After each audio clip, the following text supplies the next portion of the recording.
ಮಾರುತಿ ಸಂಪರ್ಕದಲ್ಲಿರಿ, ಹಾಗೆ ಡೀಟೇಲ್ಸ್ ಪಡ್ಕೊಳ್ತೀನಿ. ಪಾತ್ರಧಾರಿ ಆಯ್ತು, ಮುಂದಿದೆ ಸೂತ್ರಧಾರರ ಸರದಿ. ಚಿನ್ನಯ್ಯನ ಹಿಂದಿನ ಕಾಣದ ಕೈಗಳು ಹಾಗಾದ್ರೆ ಯಾರದ್ದು? ಶವಶೋಧದ ಮಾಸ್ಟರ್ ಮೈಂಡ್, ಈ ಮಾಸ್ಟರ್ ಪ್ಲಾನ್ ಯಾರ್ದು? ಬ್ಲೂ ಪ್ರಿಂಟ್ ಹಾಕೊಟ್ಟೋರು ಯಾರು?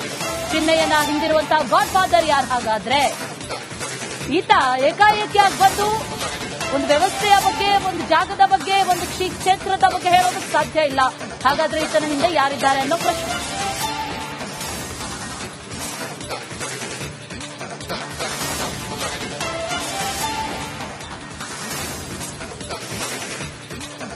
ವಿಚಾರಕ್ಕೆ ಸಂಬಂಧಪಟ್ಟಂತೆ ಡೀಟೇಲ್ಸ್ ಅನ್ನ ಕೊಡ್ತಾರೆ ನಮ್ಮ ಪ್ರತಿನಿಧಿ ದಿನೇಶ್. ನೇರ ಸಂಪರ್ಕದಲ್ಲಿ ಜಾಯಿನ್ ಆಗ್ತಾ ಇದ್ದಾರೆ. ದಿನೇಶ್, ಈಗ ಈತನ ಹೆಸರು ಗೊತ್ತಾಯ್ತು, ಮುಂದೆ ಬೇಕಾಗಿರೋದು ಯಾರು ಈತನ ಹಿಂದೆ ಇದ್ದಾರೆ ಅನ್ನುವಂಥದ್ದು. ಅದರ ಜೊತೆಲಿ ಮೆಡಿಕಲ್ ಟೆಸ್ಟ್ ಆದ ನಂತರ ಕೋರ್ಟ್ ಕರ್ಕೊಂಡು ಬರ್ತಾರೆ. ಮುಂದೆ ಯಾವ ರೀತಿ ಪ್ರೊಸೀಜರ್ ಇರುತ್ತೆ?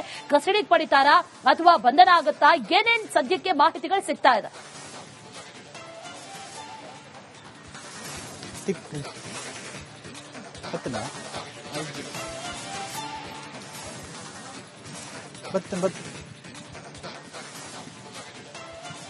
ಹಲೋ ದಿನೇಶ್, ನಾನು ಧ್ವನಿ ಕೇಳಿಸ್ತಾ ಇದ್ರೆ, ಈಗ ಮೆಡಿಕಲ್ ಟೆಸ್ಟ್ ಆದ ನಂತರದಲ್ಲಿ ಮುಂದೆ ಕೋರ್ಟ್ ನತ್ತ ಬರ್ತಾರೆ, ಆ ನಂತರದಲ್ಲಿ ಕಸ್ಟಡಿನ ಬಂಧನನ ಅನ್ನುವ ಪ್ರಶ್ನೆ.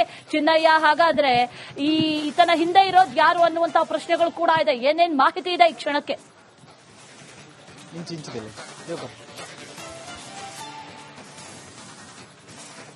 ಆಸ್ಪತ್ರೆಗೆ ಕರೆದುಕೊಂಡು ಹೋಗಿರುವಂತದ್ದು. ಅಲ್ಲಿ ಮೆಡಿಕಲ್ ಟೆಸ್ಟ್ ಆದ ಬಳಿಕ ಈ ಬೆಳ್ತಂಗಡಿ ನ್ಯಾಯಾಲಯಕ್ಕೆ ಕರೆದುಕೊಂಡು ಬರ್ತಾರೆ. ಇದಕ್ಕೆ ಬೇಕಾದಂತ ಎಲ್ಲ ಸಿದ್ಧತೆಗಳನ್ನು ಕೂಡ ಮಾಡಿಕೊಂಡಿರುವಂತದ್ದು. ನೀವೀಗ ಬೆಳ್ತಂಗಡಿ ನ್ಯಾಯಾಲಯದ ದೃಶ್ಯವನ್ನು ಕೂಡ ಗಮನಿಸಬಹುದು. ಇಲ್ಲಿ ಹೆಚ್ಚುವರಿ ಪೊಲೀಸರನ್ನು ಕೂಡ ನಿಯೋಜನೆ ಮಾಡಿರುವಂತದ್ದು. ಯಾವುದೇ ರೀತಿಯಂತಹ ಅಹಿತಕರ ಘಟನೆಗಳು ನಡೀಬಾರದು ಅನ್ನುವಂತ ಕಾರಣಕ್ಕೋಸ್ಕರವಾಗಿ ಮತ್ತು ಭದ್ರತೆಯ ದೃಷ್ಟಿಯಿಂದ ಹೆಚ್ಚುವರಿ ಪೊಲೀಸರನ್ನು ಕೂಡ ನಿಯೋಜನೆ ಮಾಡಿರುವಂತದ್ದು. ಇವತ್ತು ಆತನನ್ನ ಬಂಧಿಸಿ ಈಗಾಗಲೇ ಸರ್ಕಾರಿ ಆಸ್ಪತ್ರೆ, ಅಂದ್ರೆ ಬೆಳ್ತಂಗಡಿಯ ಪಕ್ಕದಲ್ಲಿ ಇರುವಂತಹ ಬೆಳ್ತಂಗಡಿ ಸರ್ಕಾರಿ ಆಸ್ಪತ್ರೆಗೆ ಕರೆದುಕೊಂಡು ಹೋಗಿ ಅಲ್ಲಿ ಈಗಾಗಲೇ ಮೆಡಿಕಲ್ ಟೆಸ್ಟ್ ಆಗ್ತಾ ಇರುವಂತದ್ದು.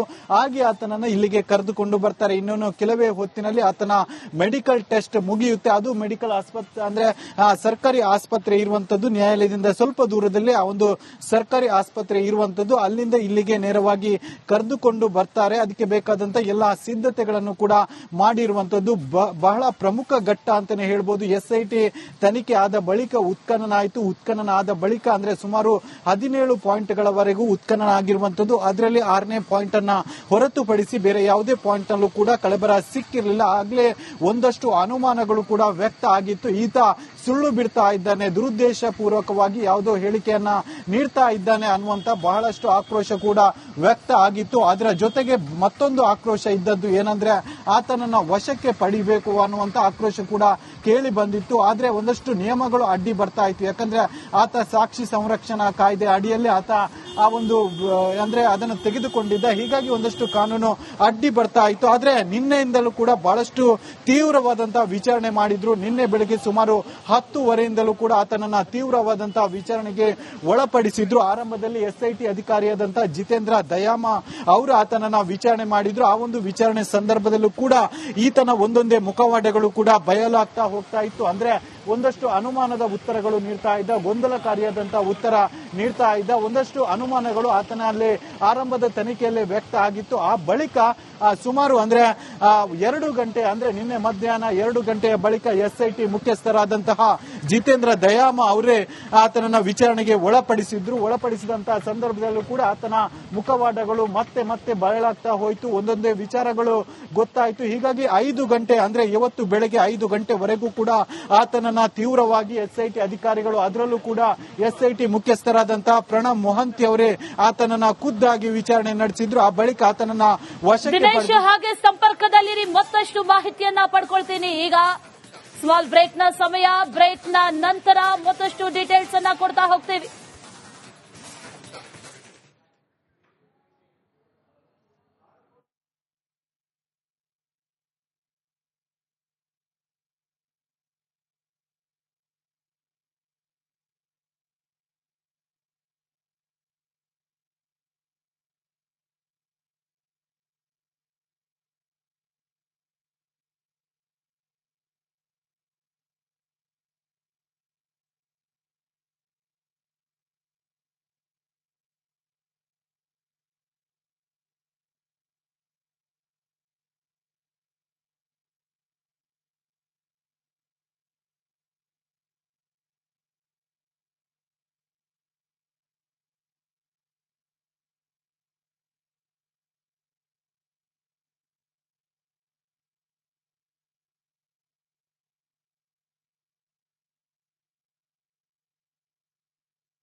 ಗಮನಿಸ್ತಾ ಇದ್ದೀವಿ, ಕೋರ್ಟ್ನತ್ತ ಕರೆದುಕೊಂಡು ಬರ್ತಾರೆ ಇನ್ನೇನು ಕೆಲವೇ ಕ್ಷಣಗಳಲ್ಲಿ.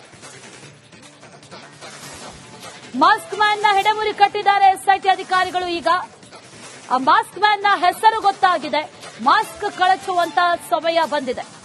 ಆ ಮಾಸ್ಕ್ ಮ್ಯಾನ್ ನ ಹೆಸರು ಚಿನ್ನಯ್ಯ.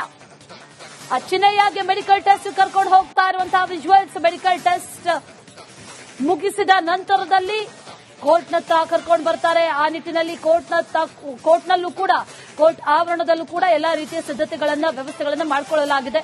ಪೊಲೀಸ್ ಬಂದೋಬಸ್ತ್ ಕೂಡ ಇದೆ ಒಂದು ಕಡೆಯಲ್ಲಿ, ಮತ್ತೊಂದು ಕಡೆಯಲ್ಲಿ ಎಲ್ಲಾ ರೀತಿಯಲ್ಲೂ ಕೂಡ ಕಾರ್ಯೋನ್ಮುಖರಾಗಿ ಪೊಲೀಸರು ಕೂಡ ಕಾಯ್ತಾ ಇರೋದನ್ನ ಗಮನಿಸ್ತಾ ಇದ್ದೀವಿ.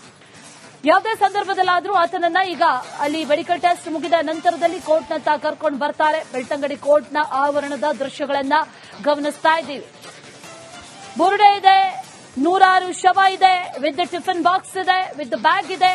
ಸ್ಕೂಲ್ ಡ್ರೆಸ್ ಅಲ್ಲಿ ಮಕ್ಕಳನ್ನ ಹೂತ್ ಹಾಕಿದ್ರು, ಅದನ್ನ ಗಮನಿಸಿದ್ದೆ. ಅವ್ರ ಮೇಲೆ ಅತ್ಯಾಚಾರ ಆಗಿರೋದು ಮೇಲ್ನೋಟಕ್ಕೆ ನನಗೆ ಕಂಡು ಬಂದಿತ್ತು. ಗಾಯಗಳಿತ್ತು, ಪರಚಿದ ಗಾಯ ಆಯ್ತು, ಕಚ್ಚಿದ ಗಾಯ ಆಯ್ತು. ಇಂಥದ್ದೆಲ್ಲಾ ಕಥೆಗಳನ್ನ ಹೇಳಿದ್ದ ಈ ಚಿನ್ನಯ್ಯ ಈಗ ಅದೆಲ್ಲವನ್ನೂ ಕೂಡ ಪ್ರೂವ್ ಮಾಡೋದಕ್ಕೆ ಫೇಲ್ ಆಗಿದ್ದಾನೆ. ಆತನ ಅಸಲಿ ಮುಖವಾಡ ಬಯಲಾಗಿದೆ. ಅಸಲಿ ಟಾರ್ಗೆಟ್ ಏನು ಅನ್ನೋದು ಇನ್ನು ಗೊತ್ತಾಗಬೇಕಾಗಿದೆ. ಮಾರುತಿ ಸಂಪರ್ಕದಲ್ಲಿರಿ, ಹಾಗೆ ಡೀಟೇಲ್ಸ್ ಪಡ್ಕೊಳ್ತೀನಿ. ಪಾತ್ರಧಾರಿ ಆಯ್ತು, ಮುಂದಿದೆ ಸೂತ್ರಧಾರರ ಸರದಿ. ಚಿನ್ನಯ್ಯನ ಹಿಂದಿನ ಕಾಣದ ಕೈಗಳು ಹಾಗಾದ್ರೆ ಯಾರದ್ದು?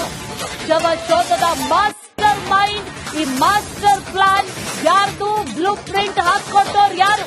ಚಿನ್ನಯ್ಯನ ಹಿಂದಿರುವಂತಹ ಗಾಡ್ ಫಾದರ್ ಯಾರು? ಹಾಗಾದ್ರೆ ಈತ ಏಕಾಏಕಿಯಾಗಿ ಬಂದು ಒಂದು ವ್ಯವಸ್ಥೆಯ ಬಗ್ಗೆ, ಒಂದು ಜಾಗದ ಬಗ್ಗೆ, ಒಂದು ಕ್ಷೇತ್ರದ ಬಗ್ಗೆ ಹೇಳೋದಕ್ಕೆ ಸಾಧ್ಯ ಇಲ್ಲ.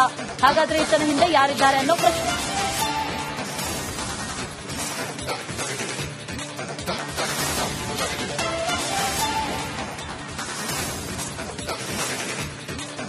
ವಿಚಾರಕ್ಕೆ ಸಂಬಂಧಪಟ್ಟಂತೆ ಡೀಟೇಲ್ಸ್ ಅನ್ನ ಕೊಡ್ತಾರೆ ನಮ್ಮ ಪ್ರತಿನಿಧಿ ದಿನೇಶ್. ನೇರ ಸಂಪರ್ಕದಲ್ಲಿ ಜಾಯಿನ್ ಆಗ್ತಾ ಇದ್ದಾರೆ. ದಿನೇಶ್, ಈಗ ಈತನ ಹೆಸರು ಗೊತ್ತಾಯ್ತು, ಮುಂದೆ ಬೇಕಾಗಿರೋದು ಯಾರು ಈತನ ಹಿಂದೆ ಇದ್ದಾರೆ ಅನ್ನುವಂಥದ್ದು. ಅದರ ಜೊತೆಲಿ ಮೆಡಿಕಲ್ ಟೆಸ್ಟ್ ಆದ ನಂತರ ಕೋರ್ಟ್ ಕರ್ಕೊಂಡು ಬರ್ತಾರೆ. ಮುಂದೆ ಯಾವ ರೀತಿ ಪ್ರೊಸೀಜರ್ ಇರುತ್ತೆ? ಕಸ್ಟಡಿಗೆ ಪಡಿತಾರಾ ಅಥವಾ ಬಂಧನ ಆಗುತ್ತಾ? ಏನೇನ್ ಸದ್ಯಕ್ಕೆ ಮಾಹಿತಿಗಳು ಸಿಗ್ತಾ ಇದೆ?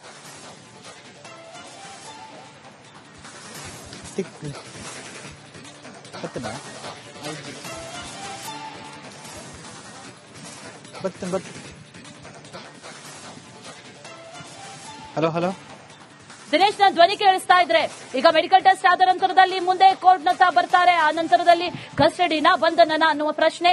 ಚಿನ್ನಯ್ಯ ಹಾಗಾದ್ರೆ ಈತನ ಹಿಂದೆ ಇರೋದು ಯಾರು ಅನ್ನುವಂತಹ ಪ್ರಶ್ನೆಗಳು ಕೂಡ ಇದೆ. ಏನೇನ್ ಮಾಹಿತಿ ಇದೆ?